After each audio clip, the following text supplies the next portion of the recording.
Guys, അസ്സലാമലൈക്കും. ഇസ്മിനായ guys, finally നമ്മള് ബഗദാനിലെത്തി.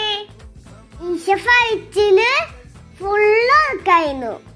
അതുകൊണ്ട് ഇവിടെ എത്തിയപ്പോ ഈശ നല്ല ഉഷാറായി. ഇന്ന് നമുക്ക് ഇവിടുന്ന് ലഗേജ് ഒക്കെ എടുത്തിട്ട് പുറത്തിറങ്ങണം.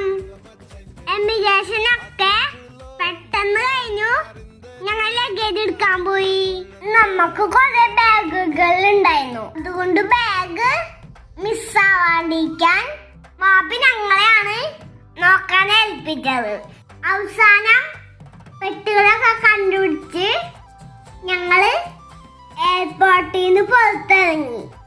ഇവിടെ ഇപ്പോ ചൂടൊക്കെ മാറി തണവായി വരെയാണ്. ഇനി ബഹ്റൈനിലെ വിശേഷമൊക്കെ അടുത്ത വീഡിയോയിലായിട്ട് പറയാം. അപ്പൊ okay guys, thanks for watching my video. Please subscribe my channel. Bye, അസ്സലാമു അലൈക്കും.